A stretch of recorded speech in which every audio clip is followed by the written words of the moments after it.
it's crucial that this one's right. Sometimes I'll grab the wrong one and not check it.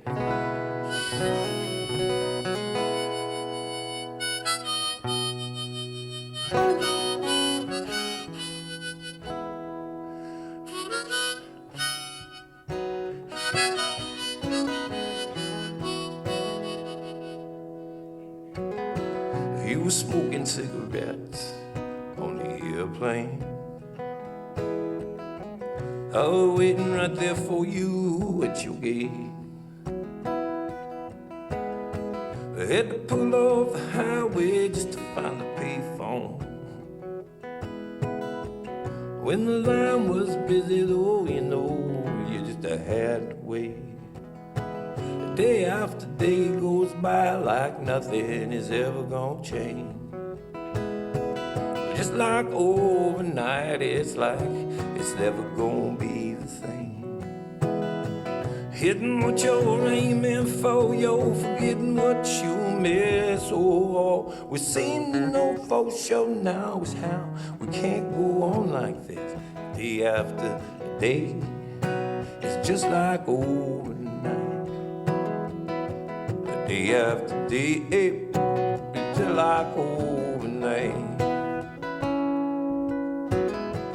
We've been killing our time here forever, baby. Since way back before all this so-called reality. Hell, I remember when you used to have to walk all the way over just to turn the channel on that goddamn TV. Well, day after day goes by like nothing is ever gonna change. Just like overnight, it's like it's never gonna be the same. Hitting what you're aiming for, you're forgetting what you missed. All you seem to know for sure now is how you can't go on like this. Day after day, it's just like overnight. Day after day, it's just like overnight.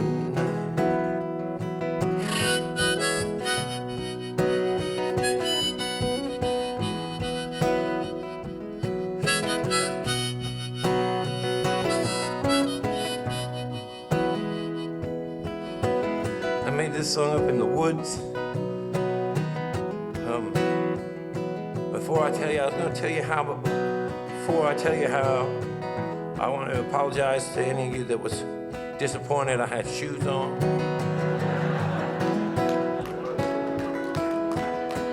My doctor told me that maybe the reason I've been in such poor health all these years was because I had been walking around barefoot. He said drugs too. He said that was a big part of it or whatever. So, I figure I'll meet him halfway. That's what I said.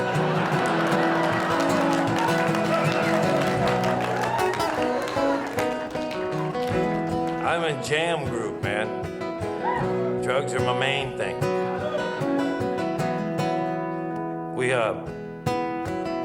We're not together anymore. We lost a member. But one night, we were in this town playing, and there's a guy dressed as Uncle Sam in the front row, and he was holding up a vial of liquid LSD.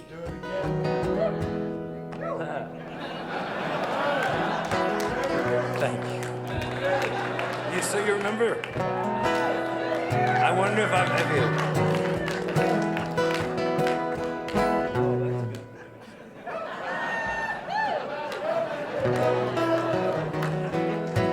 I'll tell you this story, and I'll tell you, okay, let me just finish. Okay, that's great. That's fucking good. Anytime anybody says, is that true? I'll be like, fucking A, man. This is true, man. I've been telling this all month, you know. I don't know if you've heard it, but that night you gave that to me, I turned around and I showed it to Dwayne, our drummer. And we kind of laughed, and then drank about half of it. And I'm not gonna do that now because I have to play guitar. But in our band, I don't play guitar. We're a jam group, and I don't play guitar, I just sing lead. If you think about that, jam groups, the songs go on for fucking ever, and the singing part only goes on for the first minute or two. So I can trip balls and do that. Because mostly, I'm just standing there like the crowd, too. So I turned around and I drank half of that, and pretty soon I thought we had a light show. But nobody complained. I thought the show was good. I felt like I was resonating on a total frequency of love and harmony. So the next night, we go down to Los Angeles, where I've traditionally had less luck than I have here.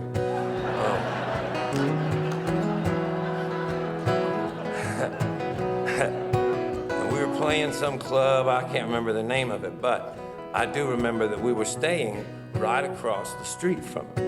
And I could see it from the window of my room. I was in my room, and I went to take a shower, and I pulled that shirt off, and I still had the rest of that vial in there.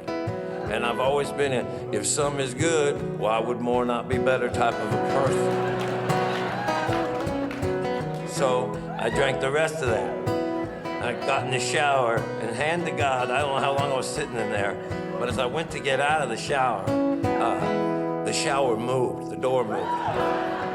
And it didn't just move, it was like it knew that it was jacking with me, and it knew that it was funny. So I started laughing. I'm like, fucking door, and I'm chasing it around the shower. I'm thinking, I gotta get a shower like this at the house. And I get out of my shower, and I make it into the room, and I get dressed, and I go to leave the room. Same issue. So it takes me a while, a good 10 minutes. I get out of my, I'm so proud of myself when I get out of my room, you know, like, yes, nailed it. And then, I don't know how I got down to the lobby. Some of it's blanky for me, but next thing I knew, I was in the lobby, and I was having the same issue with the door, but it was one of those doors that goes that way. And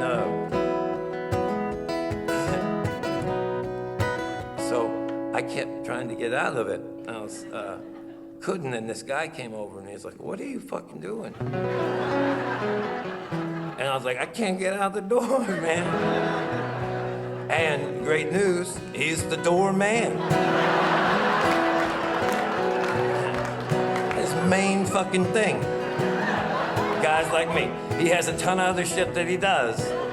But the main thing is if you can't get out the door, he will get you out of it. And that's what he did for me. Next thing I know, I was looking at that club, and all I had to do was get across that street. I don't know why I didn't, or how I didn't, but the next thing I knew, I was walking around Hollywood, trying to remember. I knew I was supposed to be someplace, but I was losing concern quick. And I was starting to have fun, trying to remember what I was trying to remember. And my motto in life has always been, when in doubt, give up. So I sat next to these two guys who were sitting against a liquor store, and they didn't seem to give a shit, so I was starting to ease into this night, you know. And these two young kids come walking by, a couple, and the girl, as they get closer, she's looking at me, kind of funny. And I start looking back at them, kind of funny, and the girl goes, kind of giggling. She's like, aren't you Todd Snider? And I said, fuck, yes, God, thank God you guys came.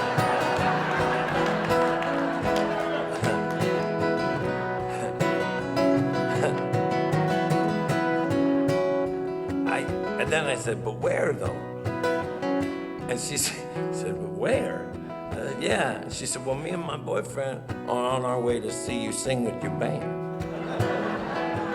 I said, you guys gotta take me with you to the thing.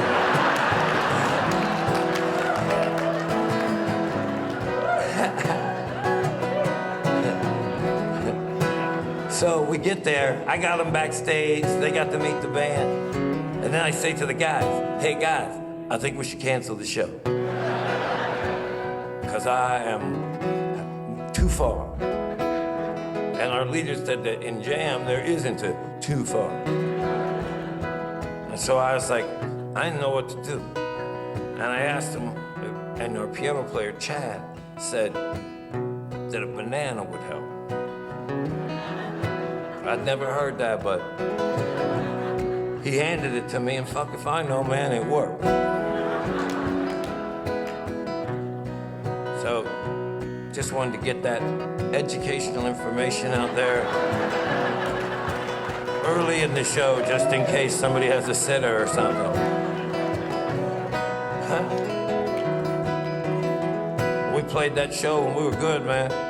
I held that banana the whole fucking time, but we got through it, and then after they said if I'd eaten it, it would have been even better or more helpful. So think about that if you're ever in that spot. Day after day goes by like nothing is ever gonna change. Just like overnight, it's like it is never gonna be the same. And what you're aiming for, you're forgetting what you missed. All you see, no for sure now is how you can't go on like this. That whole band takes a lot of LSD. I don't mean to make a short story long, but one night that band were in the studio, and our leader came in and he put a tube sock on a bottle of water, and he declared that water the sock water. Told us we'd all been warned. And being a jam band, we all knew what he meant.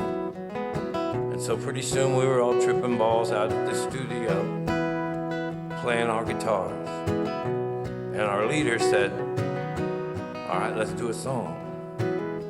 And he looked at me and I was like, what? And he said, well, you're the one that makes songs. And I said, yeah, but that beer run thing, it was just B-double-E for a really long time. I wasn't later till I came up with the double R and thought, fuck yeah, man. Nailed it. But he said, man, come on, just go out there.